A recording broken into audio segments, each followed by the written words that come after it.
to another episode of the Ear Hustler Podcast, where everybody has a story and God gets the glory. Today we have a special guest, none other than the Reverend City Council Member Larry Hill. How are you doing today, Pastor Hill? Good morning, Pastor Patrick. I am doing wonderful. Thank God for this wonderful Monday holiday. Oh yeah. Yeah, man, we've been long overdue. Been wanting to sit down and talk to you, man, and I know quite a bit about you, but we just want to let some of the citizens know some things about you that that may not know you or may have heard of you. So, where were you born at, Pastor Hill? Well, Pastor Patrick, I was born here in Washington, Georgia. As a matter of fact, within 500 yards from where we're actually seated on Jackson Street. As you know, Jackson Street and William Streets kind of fork or dead into each other, but I live right there at Jackson Street. I was born and raised right here in Washington, Georgia. Okay. What made you decide to run for council when you first ran the first time? Well, Pastor, I really came back to Washington to pastor. I did not come back to get involved in politics at all. As you know, I'm pastor of the Marks Tabernacle Baptist Church, and Councilman Maceo Mahoney, member, and we have a wonderful relationship. And he encouraged me to get involved because of the experience and the work that I've had done for so many years in Atlanta. And so that's why I got involved, because of Councilman Maceo Mahoney.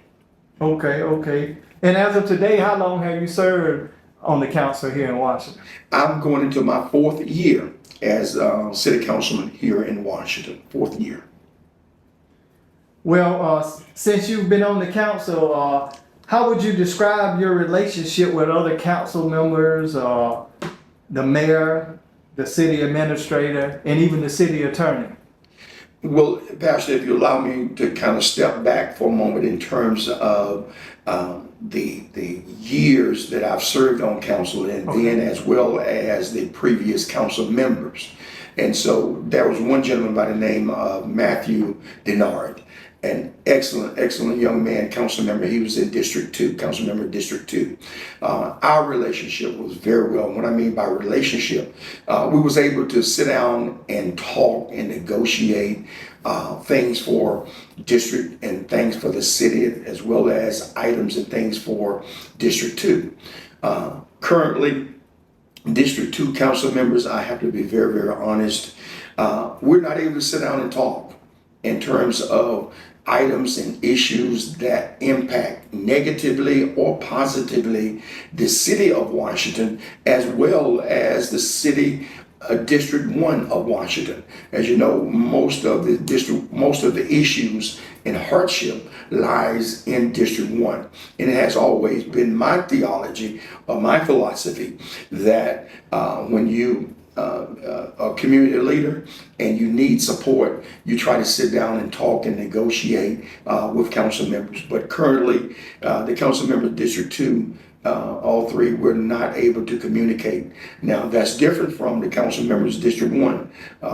As you know, Councilman Mahoney passed, but however, Councilman Mahoney and I had a great relationship. As I said earlier, he's a member of the Marks Tabernacle Baptist Church, and most of the time, once a week, Councilman Mahoney and Councilman Cullors and I get together to talk about issue relatively to the city of Washington and District 1. So we'll go and break bread together. So it was just a great relationship with my council members in District 1.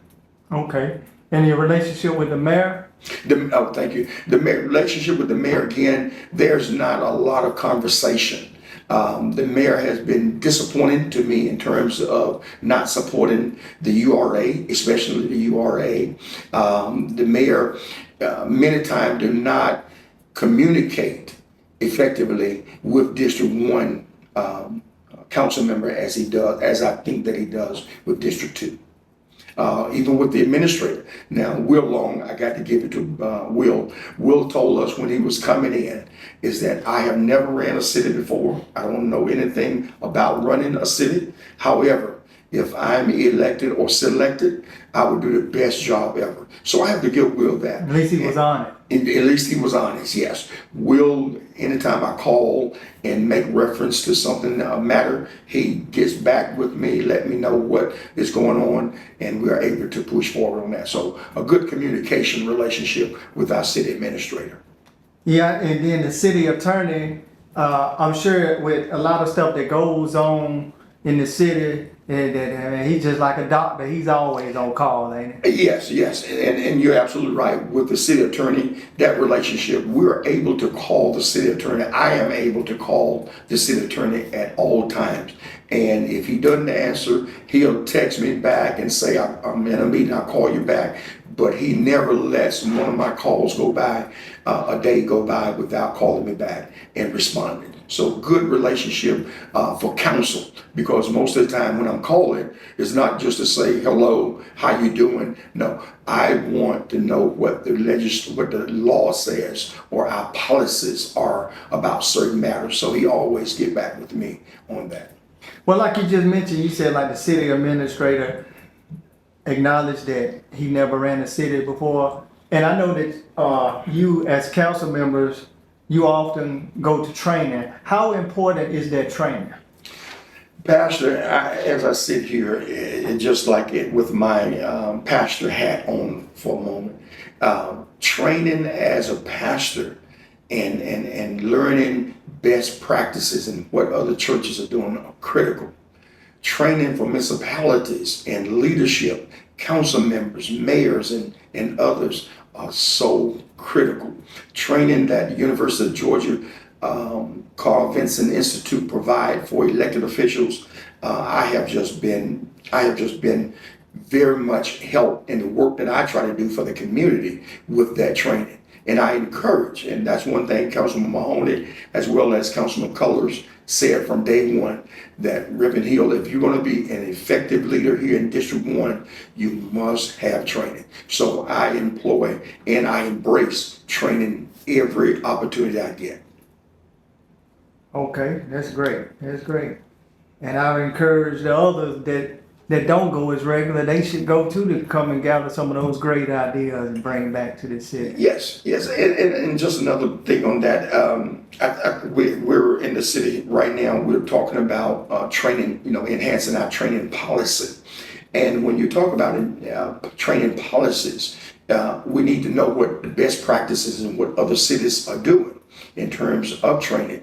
Do you ask for the council members or the elected officials to pay all the upfront fees, and then when they return, they be reimbursed, things of that nature? But I think also that if elected officials refuse to go to training, well, then there should be some consequences behind that also. Because the training is not just for the individual, but it's to see what other cities are doing, what other municipalities are doing, what other council members and mayors are doing, so we can bring those things back to our city. And not only that, but training also helps in the area of redevelopment. And I'm sure you got a couple of questions to talk about that. But training helps in the area of redevelopment and developing our community, so that we know where those fundings are, so we can get to those places where we have funding. Yes. Well, that's just like with any occupation, or whether education or whatever, even in what I do in the truck driving. I mean, everything has continuing education. You have to constantly update your resume, and like you said, laws change and different things change, and you have to, take refresher course or even learn the new stuff that's available and stuff. But correct. Correct. Oh yeah. Well, I'm glad that you all, a few of you all, do go and receive that current training that's available to you all. So 4 years you've been on the council, and I know a lot of people say some people be there X amount of years and what have they done and this and that. So we're speaking about Councilman Larry Hill. You've been on the council for 4 years. So what are some of the accomplishments during your tenure? Well, Pastor, as you know, the way that Washington government are set up, you have to have 4 votes to get anything passed here in Washington. However, I am very, very happy about a couple of accomplishments that I have made in terms of Parks and Recreation. As you know, I sit on the board of Park and Recreation. But when I became council member, I was the chair of the Park and Recreation Committee. And at that particular time, COVID and was full bloom and all of that. And so the Parks and Recreation, City of Washington, as well as the county, put so much money into Parks and Recreation. Those funds at that particular time was allocated for Boys and Girls Club, which the corporate or head office was in Augusta. And under my leadership, we was able to bring those dollars, to bring those funding back to Washington. And what we see now, a full program, sports program with staff from Washington and things of that nature. So I'm very happy about being able to, I wanted my accomplishment to bring those funding back to Washington so that we can have a Park and Recreation Department that we're very proud of. That's just one of the accomplishments. Another one, Pastor, if you allow me just a moment. Just recently, for the last 4 years, we've been talking about a collaboration between the URA and the City of Washington. And never before have the City of Washington, as well as URA, been able to sit down and talk about and discuss moving forward with the property or redeveloping the property at Old School, Gordon Street School. However, I've been adamant about that relationship, about that partnership. We've been able to get the URA, the Urban Redevelopment Authority, that's what that is, on at the table, and the City of Washington. What I mean by the City of Washington, so we have our administrator who's sitting there at the table and pulling all this together. So within a few weeks, the administrator have gotten the information from the URA, and the City of Washington is going to couple its vision as it relates to the Old Gordon Street School, and he's going to roll that out to the URA, to me, and then to the council. And I believe because of my steadfastness in that area, now the URA and the City of Washington are sitting down at the table to make something good out of that development, out of that property there at the Old Gordon Street School. Mm-hmm. So that's just two of the accomplishments. Well, I do apologize for even asking that question, because I'll tell you why, and I think you just touched on it. In order to get anything accomplished, you have to have the right amount of votes. Correct. And I know for years it's been hard for District 2 to seem to vote on anything that District 1 brings to the table. No. So I believe a fairer question should have been, what are some things that you may have tried to get accomplished and didn't? Yeah. Well, I think that you are absolutely right on that. We've had some great successes. In terms of, the Lexington Road, we wanted to rename the road in honor of Dr. Martin Luther King legacy, and we compromised on that. So all 6 council members voted for that legislation, and so it is the memorializing of Dr. Martin Luther King and the work that he done here on Lexington Road without changing the name. So there have been some great things that we have been able to do with the support. But however, as we said again, it is difficult to get anything done. We've been wanting to do some things in terms of Booker Park, in terms of 4E. But however, without the votes of and if you don't mind, I just may refer to this. Without the votes, you cannot get legislation funding passed. For the past 8 months, funding was allocated in the 2025 budget for the URA as well as 4E. However, because of the dispute, because of the disagreement or non-agreement along the line of District 2, we have not been able to access those funds. So we're not deterred because they refuse to support us. As a matter of fact, that encourages us more to continue on. And then, of course, during your tenure, the mayor has changed. Yes. And also, it's not the same council member, so I'm sure that Yeah. changed the work environment as well. Yes, it has. One case in point, Pastor, for 4 years, I sit on the Black History Committee along with Councilmember Dennard and Wagner and so forth. And so that was under Mayor Bill DeGolian. And what we was trying to do was bridge the gap, the racial gap here in Washington. We wanted to see, number one, how we can get more people to come to the downtown, how black and white could come downtown and make sure. But what we was able to do was put together Black history markers and significant places and people who have made significant impact here in the city of Washington, people of color. And so what the current mayor done was just disband that entire committee that Mayor Bill DeGolian set up. And I believe that I am the only person that Mayor Bailey did not reappoint to the standing committee. So after 4 years that Mayor Bill DeGolian set that committee up, then the next mayor comes and disband, but reappoint.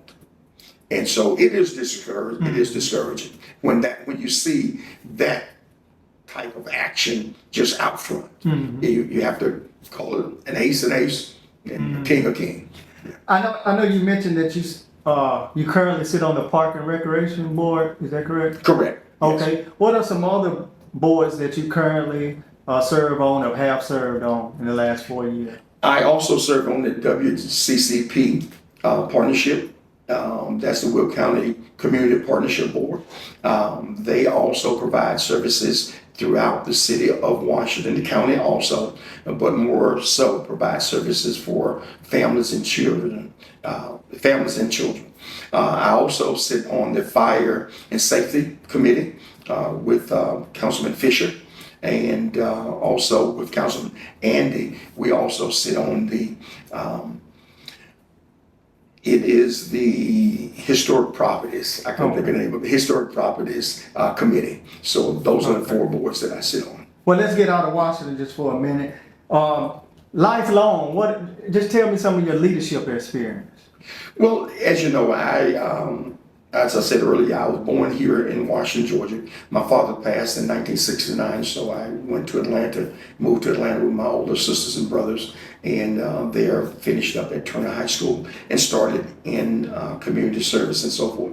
But later on, just about the last 30 years, my wife and I, we have served faithfully in the community development along with the faith-based community. I have been president of the YMCA Policy Council for about 8 years. I served as president of the Northwest Business Association. At one time, we had over 140 businesses in that organization. And so those are some of the things I've served with the Fulton County government in various capacity. I've served with the City of Atlanta Public School, City of Atlanta Police Department in various capacity also. One of the agencies that I'm very proud of that I've served in the city of Atlanta was that with the Concerned Black Clergy. And that's a group of clergies who come together to have a voice or to speak for those who cannot speak for themselves. So we've served in various capacity in terms of community development. Okay. And I know there's only so much you can do in 4 years, and even they changed it to you have an 8-year limit now, and depending on who the mayor and who your colleagues are, like I said, there's only so much you're gonna be able to get did.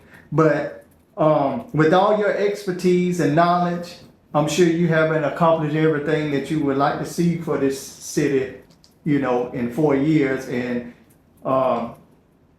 what are some of the things that you still seek to achieve that made you want to run for re-election? Pastor, it is my passion to see, number one, that the old Gordon Street School be repurposed and redeveloped. The reason that I am twofold. The reason that I am, number one, running for re-election is because I believe that the old Gordon Street School can be an economic vehicle that will empower not only District 1, but empower the city of Washington if done right. Number two, because of Councilman Maceo Mahoney, I think that I know that Councilman Maceo Mahoney legacy should be up front. His legacy should last on. The work and how he cared for his community, and he was the one that brought forth the amphitheater there at Gordon Street, and I want to see that manifest into fullness of what it could be. That was some of the things I started doing cleanup drives, and the first person that was John King and Maceo Mahoney. The second reason I really want to run seek another term, is because I want to see his legacy continue on. And then number two, the redevelopment of the Gordon Street School. I think that when Mayor Willie Byrne put that initiative in place, it was to empower, it was to be used as an economic vehicle for all of District 1. And if it's done right, it can be. Mm-hmm. Yeah. So when you're at the council meeting and you're at the table and it's time for a vote and you're there representing the constituents, are you voting as Larry Hill or are you voting as District 1? Both. I say that, Pastor, both because, and I think that's a little scary there, but both, because I am a product, excuse me, of Washington, Georgia. Washington is my hometown. I care about Washington.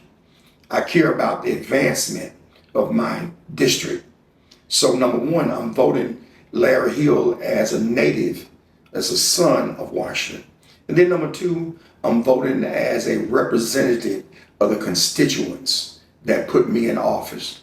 I try to meet with as many people as I can. I try to talk with as many as I can about various needs of the community. And so when I place my vote have my credential as well as the credentials and the care of the residents that put me in office. And no personal gain whatsoever? No personal gain. No, right. No. I have never, let me just say, I have never accepted any personal gain because of my position. I have never been offered. Now, I've heard some stories about people being offered money to run for city council, to run against somebody. That had never happened. I got to be very honest. No one have never offered me any money, nor have I ever asked, number three, asked for any personal gain in terms of my seat as a city council. My wife and I, my church, Mark's Tabernacle Baptist Church and Word of God Ministries, see that my needs are met.